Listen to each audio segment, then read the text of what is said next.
Lo peor, y llega también el momento de analizar otra vez una situación que hemos sabido ya está absolutamente colapsada. La falla del metro hoy generó una situación muy compleja, no solo para los usuarios, sino que también para el transporte en superficie, considerando la cantidad de personas que decidió caminar por las calles, abordar el vehículo que no abordaba antes para llegar al trabajo y por lo tanto los tacos aumentaron. De eso queremos conversar con Luis de Grange. Él es académico de la Universidad Diego Portales, experto además en transporte. Luis, ¿qué tal? ¿Cómo te va? Hola, muy buenas tardes. Yo recuerdo la última vez que te entrevisté, tú estabas sentado en ese mismo lugar y me dijiste esto va a volver a pasar y va a ser habitual que no ocurra una vez, probablemente más veces. ¿Qué te hacía pensar, y de hecho así ocurrió, que eso iba a ser una realidad en el metro? Porque todos los metros del mundo fallan en forma periódica. El metro de Londres, por ejemplo, todas las semanas tiene al menos una línea que falla, todas las semanas, al menos una. Pero como tiene 422 kilómetros, los usuarios no lo perciben casi. Por lo tanto, tienen rutas alternativas. El problema que tiene Santiago es que Metro no tiene alternativas de transporte en muchos de sus ejes.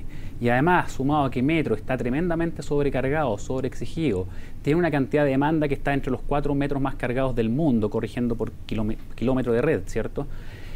Todo eso conlleva que cualquier interrupción del servicio, que esta es de proporciones, yo no recuerdo en la historia de Metro alguna de esta magnitud, pero incluso a veces apretar el freno de mano en una estación, cosas de ese tipo, tiene una repercusión no menor en el resto del sistema. Hoy en día, por ejemplo, se afectó también muy fuertemente el nivel de servicio en la superficie. Nuestras estimaciones es que la velocidad comercial de los vehículos en la superficie se redujo en promedio un 10% en Santiago. ¿Y eso significa realmente en mucho. Términos concretos, Luis, que los autos hoy día anduvieron a cuánto por hora? Es un poco disperso dependiendo un poco de la ciudad. La reducción probablemente es en promedio de un 30 a cerca de un 27%. ¿Ya? Pero un 10% producto de una falla en la red de metro es realmente notorio a nivel de ciudad. En el año 2012, Luis, tú integraste el directorio de Metro. Entendiendo eso, quiero saber si es posible que los ciudadanos sepamos realmente si lo que pasa en el metro y esta cantidad de fallas es por falta de mantenimiento o por una sobredemanda que obedece a que cualquier sistema usado en los niveles que hoy día se utiliza el metro va a colapsar. Poniéndolo en un ejemplo muy sencillo, si yo tengo un auto con un motor chico y subo a 8 personas arriba y le exijo que en carretera ande a 150 kilómetros por hora por más mantención que yo le haga y que el aceite esté perfecto, el motor se me va a fundir. Por eso que la pregunta en concreto es, ¿qué pasa con el metro? ¿Falta mantención o estamos fundiendo el sistema? Mira, esta es la tercera falla de gran importancia que ha tenido Metro en pocos meses, ¿sí? La primera vez que ocurrió la falla, hace 3 meses atrás, me preguntaron y dije no, que fue algo completamente anecdótico, una situación puntual. La segunda vez también mantuve mi postura, en el sentido de que yo creo que son fallas que no se correlacionan unas con otras. Esta es la tercera falla en poco tiempo y yo quiero creer que no están correlacionadas entre sí, que no hay un patrón que explique esta secuencia de fallas. Yo quiero creer que son efectos realmente independientes unos de otros. ¿Por qué? Porque yo conozco la profesionalidad de la gente con que trabaja en Metro. Los técnicos, los ejecutivos tienen un compromiso tremendo con la empresa, los operarios. La gente lo está pasando muy mal hoy en día, con justa razón, y la gente de Metro también lo está pasando igual de mal. Por lo tanto, en términos de cuál es la causa de esto, esperemos los resultados de la investigación. Se mencionó una falla eléctrica, pero realmente yo prefiero creer que no están correlacionadas entre sí. Lo que pasa, Luis, es lo que uno quiere, no siempre es lo que realmente pasa. A uno le encantaría y lo que uno quisiera es que el metro no fallara nunca y que siguiera siendo súper eficiente como lo era en el pasado. Por eso que yo apelaba a tu pasado como parte del directorio respecto a qué. Uno no duda del compromiso de los funcionarios. Pero ¿qué pasa si hay un funcionario que por más mantención que le quiera hacer a un tren y el servicio está sobredemandado? Yo no sé si realmente, por más compromiso que tenga ese trabajador, tiene los espacios de tiempo y de recursos para hacer la mantención. Por eso que la pregunta va súper directa, no es más a lo que uno quiere, sino que realmente qué es lo que pasa. Mira, los estándares de mantención de Metro son estándares internacionales, ¿sí? ¿Ya? Y no es causa de la excesiva demanda que tiene Metro la ocurrencia o no de estas fallas. De hecho, las fallas han ocurrido en líneas completamente distintas. La línea 1 es la que más transporta 46.000 pasajeros hora sentido en el periodo punta. Y ha fallado menos que la 5. Exactamente. Entonces, yo no lo correlaciono con la cantidad de pasajeros. Okay. ¿Sí? El tema de la mantención, bueno, a mí me consta que se dejan espacios permanentemente, sobre todo en los periodos nocturnos, para la mantención de Metro. Muchas veces se le ha pedido a Metro extender los horarios de operación, sí, y Metro se ha negado justamente para no quitarle espacio, tiempo valioso a la mantención, ¿ya? Por eso yo insisto, o sea, es a la tercera falla que ya es realmente preocupante, ¿sí? ¿Y qué puede estar pasando a tu juicio ya que integraste el directorio? Es que hay que esperar la investigación, qué es lo que está ocurriendo. Hay antecedentes complementarios. Yo creo que se requiere una investigación tremendamente acuciosa al respecto. Por ejemplo, hubo un cambio completo en el directorio. ¿Por qué? ¿Sí? Son decisiones políticas. O sea, el gobierno que llega de turno cambió a todo el directorio. Y removió a personas que tienen una tremenda experiencia. Estaba, por ejemplo, Clemente Pérez, que había sido presidente de Metro antes, en el primer gobierno de la presidenta Bachelet, y que se mantuvo como director durante todos los 4 años. Es una persona con una tremenda experiencia y que tiene valor mantenerlo como para traspasar esa continuidad y esa experiencia. Se demoraron 4 meses también en contratar al gerente general, ¿ya? Entonces, uno ve también que desde el Ministerio de Transporte, en forma a lo mejor no tan velada, se critica a Metro. Entonces, uno ve que hay una serie de señales que, en mi opinión, a lo mejor pueden tener algún tipo de correlación con este tipo de incidentes, pero la situación yo creo que hoy en día es tremendamente compleja. Ahí hay que investigar bien y yo confío plenamente en los profesionales de Metro, en sus capacidades, y este evento nos llama más a la reflexión de la brutal importancia que tiene el Metro Santiago para la ciudad y la urgencia que tiene adelantar nuevos proyectos, justamente como te mencionaba en un principio, para que los usuarios tengan alternativas reales. Desde el punto de vista del clima que conociste cuando integrabas el directorio del Metro, pero también desde lo más técnico, este tipo de falla que se habla de un cortocircuito en un cable de 20.000 voltios que alimenta con energía la red neumática del Metro. Esa es la información oficial que existe. ¿Eso pudo haber sido intencional? No tengo los antecedentes específicos. Pero una falla de esa envergadura, ¿puede haber sido que alguien la pudo haber generado? ¿Un boicot, dices tú? Por ejemplo. Yo es que no lo tengo pregunto siendo bien suspicaz respecto de que, en el fondo tú mismo me dices, 3 fallas de esta envergadura, en agosto hubo 3 fallas, vamos en la 6ª falla del Metro, uno se empieza a preguntar un abanico de posibilidades. Pero yo no hablaría de boicot en ningún caso. No, porque eso ya es un tema delictivo, o sea, es un tema que supera la parte operacional. ¿Pero podría ser posible o ese tipo de falla es tan remota o compleja que sería imposible que alguien interviniera directamente? O sea, nunca es imposible, pero hay que esperar que termine la investigación y la verdad es que sería otro orden de magnitud. Yo prefiero pensar que es una falla esporádica, que no está relacionada con la otra. Sin embargo, hay que investigar, porque como te digo, o sea, 3 fallas en tan poco tiempo. Y yo que he sido permanente impulsor de lo que es el Metro y la eficiencia de Metro, a mí ya me levanta un poco las alertas. Es que por eso es la pregunta que puede ser súper suspicaz y puede ser súper desconfiada, pero en el abanico de posibilidades uno también se hace la interrogante, entendiendo que nadie tiene la certeza ni la comprobación. Mala intencionalidad yo en ningún caso, esa yo la descartaría de pleno, porque conozco a la gente que trabaja ahí. Sí, a lo mejor algún tema de negligencia podría ocurrir, como ocurrió en la vez pasada cuando paró la línea 5 por un tema de alimentación energética. Y por eso es tan importante la investigación. Y es importante que Metro reciba todo el respaldo de las autoridades de transporte en estas situaciones. Yo creo que eso es fundamental. Y como te repito, acá tenemos que acelerar lo máximo posible la construcción de nuevas líneas de metro, porque estas fallas van a volver a ocurrir. Van a volver a ocurrir. Sin duda alguna. Sí, yo recuerdo que en la entrevista pasada me dijiste volver a ocurrir y ahora nos sentamos acá y está en lo mismo. Probablemente sí. La pregunta que uno se hace es si a medida que van ocurriendo estas fallas, que son posibles de pasar, ¿el sistema reacciona o no reacciona mejor? ¿A qué voy? En algún minuto, en una de las tantas fallas que ha tenido el Metro en este año, hubo un momento en el que pasó 1 hora y media hasta que los pasajeros adentro de un túnel lograron tener información oficial y eficiente para lograr una evacuación. No sé si en esta oportunidad el Metro, desde el punto de vista de la atención al usuario, pudo reaccionar mejor. Mira, hay 2 tipos de contingencia. Una es la operacional, la operativa, es qué hacemos, cómo movemos a la gente, y la otra es comunicacional. Las 2 son tremendamente importantes. La primera, que es la operativa, no hay capacidad para satisfacer en forma adecuada la demanda de Metro cuando Metro para. Eso no hay cómo hacerlo. Ya puedes meter pullman buses, puedes sacar más micros, 130 buses, todo eso ayuda muy, muy marginalmente. ¿sí?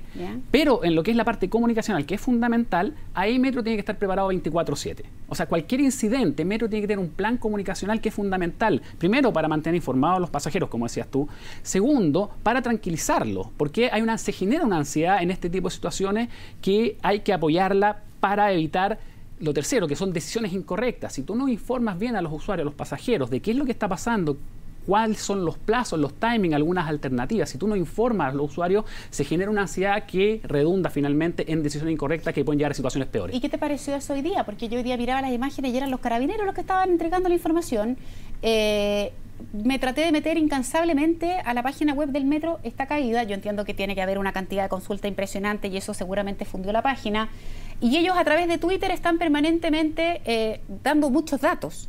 Pero yo me pregunto, el que no tiene celular inteligente, el usuario de Metro que no tiene internet ahí, yo no he visto, por lo menos en imágenes, o no he recibido reporte que haya funcionarios de Metro en las estaciones intentando entregar esa información. ¿Qué pasa ahí? ¿Te parece que falta? Mira, falta, yo creo que falta, pero si comparamos respecto al evento que ocurrió hace ya cerca de 2 meses, el último que fue en la línea 5, el del suministro, el tiempo de reacción fue bastante más acotado. La vez anterior fue 1 hora 45 en empezar a comunicar informalmente información que sea bien recibida por los usuarios. Acá fue a los 45 minutos, entonces hubo una reducción importante en el traspaso, en el flujo de información, que yo creo que todavía sigue siendo insuficiente y habría que ver realmente a nivel de estaciones, de distintas líneas. Lo que tú mencionabas respecto a que los carabineros están ahí ordenando el tráfico.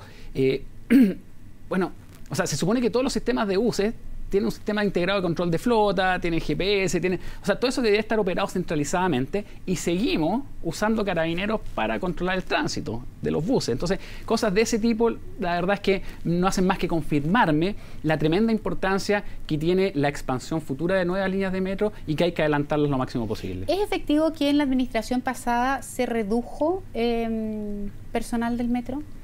Se sustituyó en temas de mantención, dices tú. ¿Sí? No, lo que pasa es que conforme llegan nuevos trenes a las nuevas líneas, son trenes con tecnología distinta, ¿sí? Con pilotaje automático diferente, y por lo tanto lo que se hace es como aumenta la flota de estos nuevos trenes, lo que tienes que hacer es a veces subcontratar servicios que internamente no eres capaz de ofrecerlos adecuadamente, y eso ocurre en todos los metros del mundo. Yo creo que por ahí en ningún caso va la razón de esta falla. Yo creo que se requiere una investigación muy acuciosa, ver quiénes son los responsables definitivamente de este tipo de eventos. ¿Quién es el encargado de eso? Lo pregunto, ¿sabes por qué? Porque uno como ciudadano también le interesaría tener la información lo más objetiva posible y la real causa de lo que les está pasando a la gente del metro y a la red.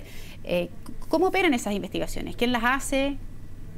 Bueno, Metro tiene sus canales internos, están los técnicos que traspasan la información, Metro tiene una contraloría interna también. O sea, el metro se investiga a sí mismo. Bueno, yo supongo que el Ministerio de Transporte también va a solicitar todos los antecedentes respectivos. Hay un panel que está asesorando también por todo el tema que hubo de seguridad, del atentado. Hay un panel externo que también puede servir de apoyo.